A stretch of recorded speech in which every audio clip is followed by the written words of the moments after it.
Saludos, milagros. No he podido acceder a la plataforma Zoom porque tengo dificultades en mi computadora. Sin embargo, estoy grabando este video para poder dar mis aportes en torno a la exposición. Me adscribí al grupo de dificultades de la discapacidad visual. Entonces voy a aportar a lo que mis compañeras, me imagino, ya han hablado en su clase. Bueno, en primer lugar, quisiera mi compartir con una cita del propio texto que se nos ha facilitado, en la cual dice: el niño ciego no va a percibir la realidad tal y como es, sino fragmentada. Y es que no es lo mismo estructurar la realidad desde 5 sentidos que desde 4. Quiero partir con la premisa que una persona con dificultades visuales tiene algunas deficiencias en el adquirir algún aspecto cognitivo o conocimiento o en el desarrollo de su ciclo vital, pero no es determinante, pues desarrolla también otros sentidos más que lo que hemos desarrollado el sentido visual, y también desarrolla otras categorías de cómo conocer el mundo. Esto plantea sin duda retos. Yo no me atrevería a decir que son dificultades, sino retos, que asumirlos como tal, retos en los cuales tanto a nivel de la enseñanza como también a nivel de cómo nosotros nos relacionamos con las personas que tienen dificultades visuales, totales o parciales, debido a que tiene una forma muy distinta de construir la realidad a la nuestra. Y el que nosotros, la mayoría de que somos videntes, queramos imponerle nuestra realidad y forma de ver el mundo también no es lo más justo. Bueno, dentro de lo que está del desarrollo para personas que tienen dificultades visuales, hay 4 campos que plantea la lectura: el desarrollo psicomotor, el desarrollo afectivo, el desarrollo intelectual y, bueno, el desarrollo del lenguaje. Dentro del psicomotor hay que destacar lo siguiente, ¿no? La lectura se basa en torno a los aportes de Jean Piaget, y la mayoría de estudios realizados en niños usa sus aportes de este teórico Piaget, del cognitivismo. Entonces es importante que tengamos en cuenta que se ha partido los estudios en torno a ese marco teórico. La lectura argumenta que dentro de las potenciales diferencias en el desarrollo psicomotor de un niño vidente o un no invidente radican en torno no solo al haber nacido de manera invidente, sino cómo se relaciona con sus padres, sus cuidadores, lo cual favorece de alguna manera el mejor desarrollo o no. Pero en el caso del motor, al no tener el referente visual que favorezca de alguna manera un correcto desarrollo, este tiene un retraso. No quiere decir que no se vaya a dar, no se va a dar, pero puede ser un retraso. El retraso puede ser promedio. Puede haber un retraso al gatear, es una de las cosas que manifiesta el lector, o simplemente no hay gateo. ¿Por qué? Porque no hay, como os he dicho, un referente visual. No es como los otros niños que tienen el referente visual, los colores, las figuras, las imágenes en su vista. Entonces, este bebé invidente no tiene ese referente, pero tiene un referente auditivo. El canal auditivo lo tiene. Entonces, va a hacer que él lo explore, el canal que tiene desarrollado, el auditivo. Pero es un poco más lento ese proceso. No es tanto como el visual, que favorece el desarrollo motor, pero el auditivo también desarrolla el aspecto motor con una ligera salvedad del tiempo. Puede tener un retraso de 7 a 8 meses en caminar. Es normal un niño invidente que no camine tan pronto. Y lo podemos ver en cosas prácticas, ¿no? No va a tener el mismo, la misma forma de acompañar a los padres, ¿no? El típico un padre acá, el otro padre allá, y lo llaman al pequeño para que camine con un juguete y todo. El canal en este caso va a ser auditivo. Es un poco más complejo, pero se va a dar.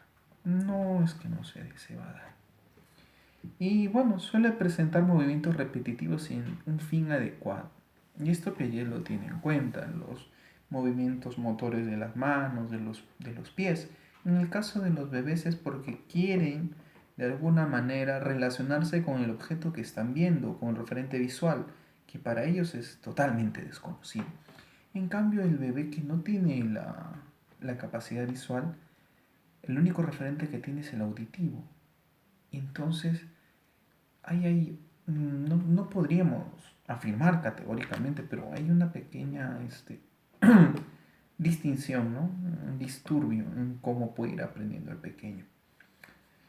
Bueno, dentro del nivel afectivo, ya acá viene lo que resalta la lectura y es lo que el capítulo que se ha encomendado al grupo 2 desarrolla más, ¿no? El aspecto social de una persona invidente dentro de su desarrollo.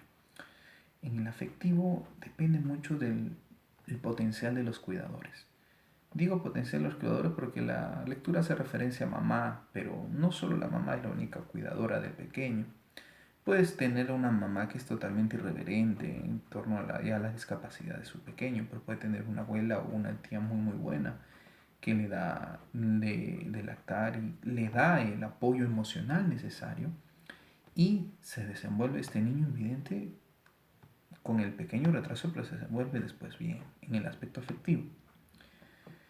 Se puede ver limitado por la interacción con los padres, dice la lectura, porque los cuales no favorecen un buen desarrollo o su defecto puede favorecer que no se desarrolle en este aspecto.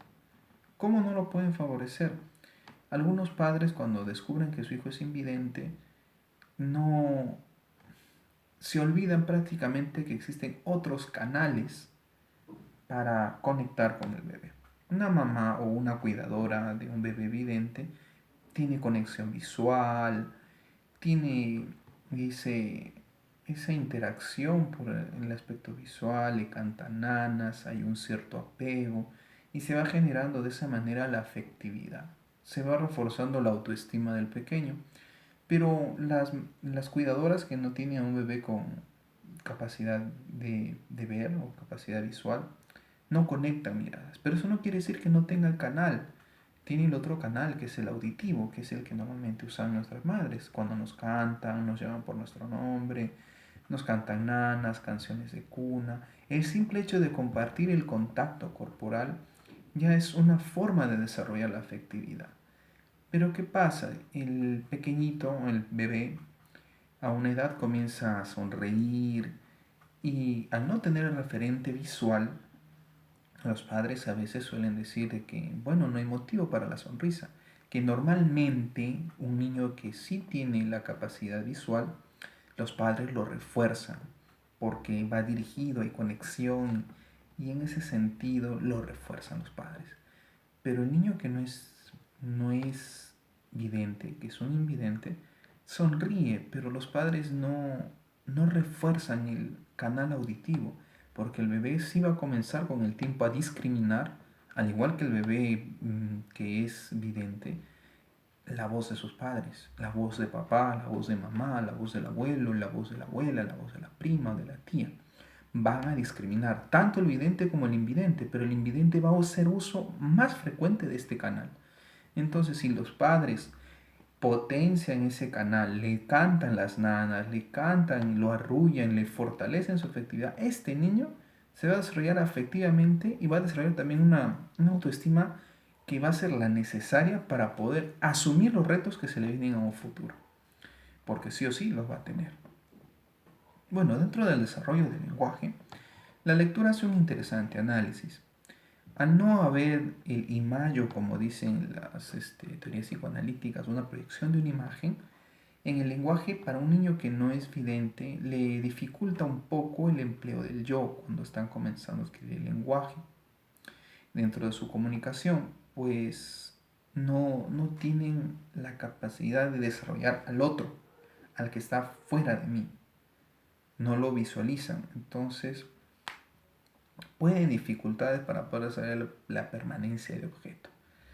¿Qué quiere decir? Para Piaget, dentro de la teoría de Piaget, la permanencia de objeto es uno de los grandes pilares del niño del infante, del niño, durante el proceso de sensorio-motor, o sea, de los bebés, la permanencia de objeto. Pero como estos no la desarrollan tan rápido, porque el referente visual no está, es inexistente en sus sentidos, genera una dificultad en este aspecto, de conocer cómo va a ser de alguna manera esa interacción entre un yo, que soy yo, y un yo fuera de mí. Les cuesta en eso el aspecto lingüístico a estos pequeños. Bueno, dentro del desarrollo intelectual, eh, el, se desliga el desarrollo lingüístico, que viene a ser eso, la deficiencia de desarrollar ese yo, esa primera persona, también les trae deficiencias en el adquirir algunos conceptos ya durante la escolaridad, ¿no?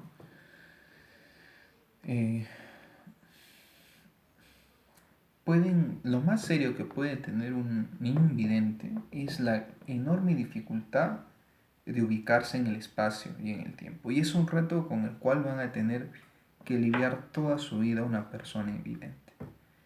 Bueno, el retraso, porque es una capacidad que deben desarrollar durante toda su primera infancia, su niñez, el estar púber hasta la adolescencia, la capacidad de ubicarse en el espacio, no con las categorías visuales, sino con las otras que tenemos, la auditiva, la sensitiva y la olfática, se podría decir, pues distinguir los aromas de las calles que más frecuentan, los ruidos típicos. Este retraso tiene un amplio campo de duración, de 3 a 7 años. Un niño o una persona invidente se va a demorar entre 3 a 7 años en poder alcanzar la capacidad que tiene una persona que es vidente. Ese es un más grande reto, ¿no? Responder a esta categoría del espacio o el cómo moverse en un espacio siendo invidente.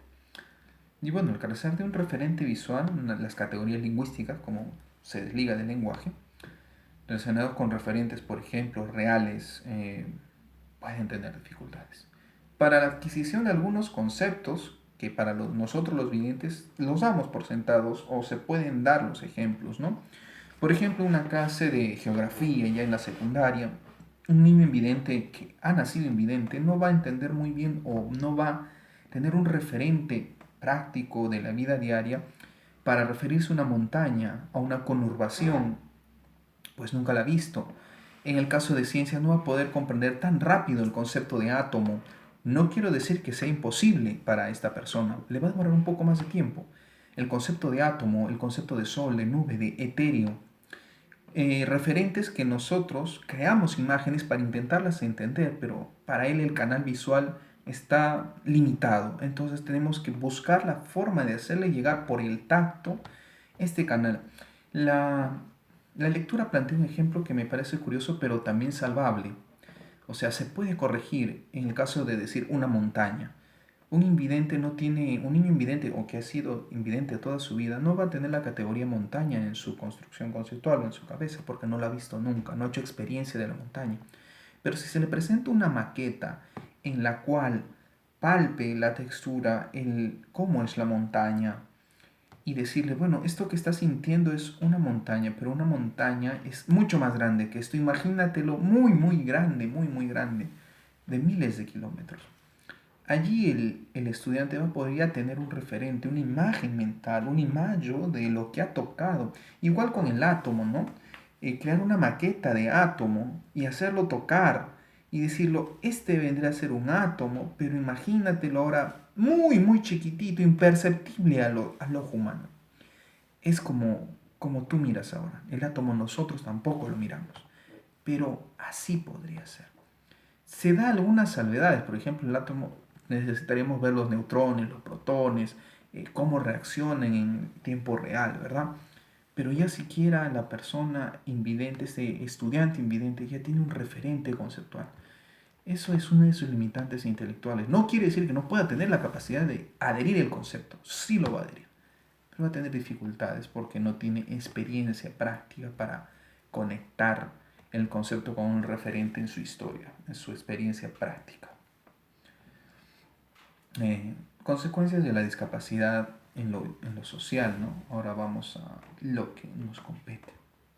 Cito la lectura, ¿no? Abro cita. Hay que tener en cuenta que la discapacidad visual produce determinadas actitudes sociales que pueden agruparse en dos categorías. Las que presentan las personas con la discapacidad visual y las que muestran los videntes ante la discapacidad. Cierro cita. Eh, esta parte la he escogido porque es verdad, una persona invidente tiene su forma de ver el mundo y cómo sentirse al mundo que a él lo ve. Y nosotros también tenemos nuestra forma de ver al invidente, como una persona, como quien dice que es muy pobre por la condición en la que se encuentra, tiene muchas dificultades y nosotros debemos estar siempre a su ayuda. No quiere decir que no le ayudemos en lo que no puede, sino que tampoco le castremos y le quitemos la posibilidad de mejorar él mismo. La posibilidad de desarrollar capacidades que sí están dentro de su posibilidad. Esto cometen los errores algunos padres y la lectura lo hace manifiesto. Aquellos padres que se vuelven sobreprotectores y castran de la autonomía o de la posibilidad de desarrollar capacidades del niño invidente que sí puede desarrollar. Y dentro de estos, los que más ha desarrollado la lectura se ha abocado al aspecto social. Los padres sobreprotectores a veces no dejan que la persona o el niño invidente desarrolle sus habilidades sociales por un montón o un sinfín de ideas o concepciones o entredichos que tienen. Esto es lo que nos encontramos, ¿no? Está la postura del invidente ante el mundo y el mundo ante el invidente. Entonces hay que tener en cuenta que no hay que tratar o darle discriminación positiva, como algunos dicen, a un invidente, sino por el contrario, brindarle apoyo para que pueda desarrollar todas sus capacidades y potenciales que están dentro de sus limitaciones, para que él mismo se pueda defender. Bueno, las consecuencias directas es obviamente la dificultad al momento de aprender los denominados conceptos que anteriormente dije, ¿no? Los conceptos en el aspecto intelectual, que parten de referencias visuales. No es imposible, pero sí es difícil para un docente a explicarle a un niño invidente probablemente el concepto de traslación de la luna, por ejemplo. Va a serle difícil, pues casi toda la concepción o el marco conceptual de la traslación de la luna requiere de referentes visuales para ejemplificarlo. Va a ser difícil, pero no imposible. Dificultad en la interacción social, que es lo que se va a desarrollar un poco más en la lectura, mediante el juego cuando son pequeños, porque no van a poder desenvolverse igual que un niño, y que limitan un pleno desarrollo en un principio. Pero sí, como les dije, los padres no se vuelven sobreprotectores y tienen una sana conducta con respecto a la condición de su pequeño, la va a desarrollar con dificultad, pero la va a desarrollar. Y eso depende mucho del desarrollo de la autoestima y del ambiente que favorezca ese desarrollo en esta persona. Esa es una dificultad dentro de las cuales más se va a hablar en la lectura, en el aspecto social. Bueno, las consecuencias indirectas que se tienen, como ya les he dicho, si no existe un correcto acompañamiento por parte del ambiente, no se va a desarrollar el niño invidente o la persona invidente de lo más adecuado posible. Y bueno, los niños pueden desarrollar, gracias a esta inadecuada forma de acompañar, una conducta evasiva, distante o defensiva y brusca con respecto a los que a él le rodean y se le quieren acercar, tornándose muy poco tolerante. Puedes tener eso, o la persona invidente se aleja y se menosprecia o se siente menos socialmente, o asume una postura defensiva brusca ante la realidad. O la tercera, que sí es bien acompañado, una postura positiva en torno a su condición, aprovechando los potenciales que tiene para vivir en el mundo como un humano más. Bueno, dentro de las causas dentro de las causas de las diferencias de los videntes e invidentes en el desarrollo social son los siguientes, ¿no? El retraso en la adquisición del lenguaje obviamente genera limitantes en su primera instancia de este niño o de esta persona invidente de nacimiento. ¿Por qué? porque le limita el juego, le limita la interacción. Un pequeño, su mayor interacción con el mundo y con el mundo social es mediante el aspecto, como muy bien lo identifica Jean Piaget, es sensorio-motor. Son los sentidos lo que le facilita el conocer el mundo, dígase la vista, el olfato, el gusto, el oído, pero solo tiene 4 categorías, no tiene las 5 como nosotros la tenemos los que somos videntes. Entonces le dificulta de alguna manera algunas cosas en el aspecto social. En el juego de roles, por ejemplo, se le dificulta, pues él no tiene un referente y el hombre aprende por mímesis, copia lo que mira. Él no tiene un referente de las actitudes de una madre, de las actitudes de un padre. Él solo tiene el referente auditivo de su padre y de su madre y de lo que pasa en su ambiente, limitando un poco el juego de roles y la interacción social. No quiere decir que no lo logra conseguir, lo va a conseguir, pero con mayor dificultad para poderlo entender dentro de las categorías que él maneja. Bueno, según el tipo de la familia, el invidente puede tener también una conducta positiva de su propia condición, que se enfrenta al reto, asume el reto y no se deja vencer, y dentro de sus propias limitaciones busca seguir creciendo. Y la otra es, obviamente, la pesimista, donde afecta su relación social totalmente. Y normalmente el estudio o la lectura propuesta dice que estos niños que son invidentes y tienen esta actitud pasiva, tienden a socializar un poco con los niños videntes que tienen problemas sociales también. Y logran, se podría decir, ser un complemento el uno del otro. Ambos se comprenden, al menos en el aspecto cognitivo, o sea, en el habla, se entiende lo que pasa, a comparación que el invidente no puede ver, pero el vidente se vuelve sus ojos de este invidente, ¿no? Y se entienden el uno al otro, porque ambos se encuentran en esa condición pasiva, evitativa, meditabunda, lo cual, si es bien acompañado, puede ayudar a estos estudiantes para que salgan de allí o que se estanquen. Bueno, obviamente al carecer de categorías visuales para identificar el lenguaje no verbal, su nivel relacional es un poco limitado. Y esto es para ambas partes. Para ello le limita y para el vidente le facilita hacerle daño al invidente. Es un arma de doble filo, tanto por ambas partes, por el invidente como por el vidente. El invidente debe comenzar a desarrollar a lo largo de su vida otras capacidades que le permitan no suplir al 100%, sino, se podría decir, tener como un suplemento al oído, al olfato, para reconocer o tener un poco más del referente no verbal, ¿no? Pues lamentablemente nosotros los humanos desarrollamos bastante en nuestro lenguaje no verbal más que en el verbal. Y eso no tienen los estudiantes, las personas invidentes. Entonces deben agudizar probablemente más el oído para identificar las tonalidades y ver las intenciones en ese sentido de las personas que están al frente de ellos. Un referente que puedo citar sin decir el nombre en la universidad, una estudiante muy buena, he llevado clases con ellas, que sí es invidente total, iba a una carrera que epistemológicamente es difícil.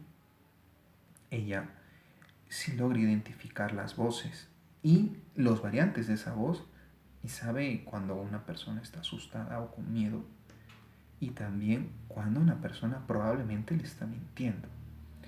Eso es una capacidad que ella en su edad y en su tiempo de vida ha logrado asimilar y se puede hacer. Bueno, dentro de las diferencias individuales, ahora sí, en las realidades sociales de las personas invidentes, nos propone la lectura que hay que tener en cuenta el tipo de deficiencia. Como les dije desde un principio, es un ciego total, tiene visión parcial. ¿Fue ciego desde qué tiempo? Ahora hay que preguntarse eso, ¿no? ¿Desde qué momento apareció la discapacidad?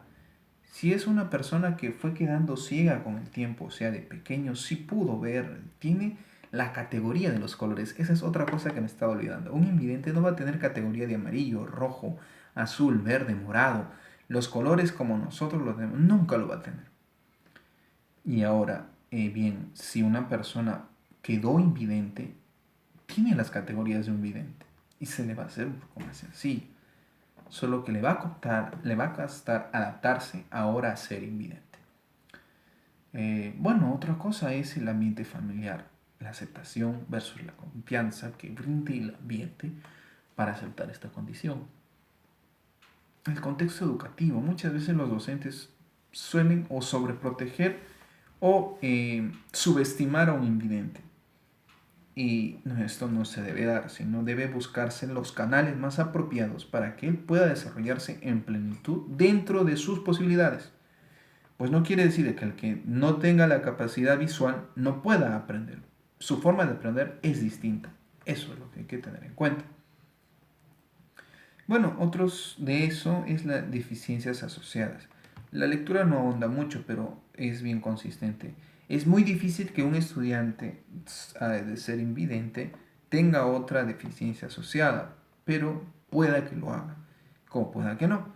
No hay estudios muy certeros, dice la lectura, o sea, no se ha ahondado más de que un estudiante invidente tenga otro conjunto de discapacidades, no sé, motoras o de otra. Pueden haber, son casos muy raros o excepcionales que, bueno, dificultarían un poco más su aprendizaje de esta persona o su desenvolvimiento en una vida en sociedad. Pero no quiere decir que no se pueda, se puede, pero con mayor dificultad. Bueno, eso es todo lo que he deseado compartir contigo, Milagros. Gracias por darme la oportunidad de integrarme de esta manera a la clase. Conmigo será hasta la próxima.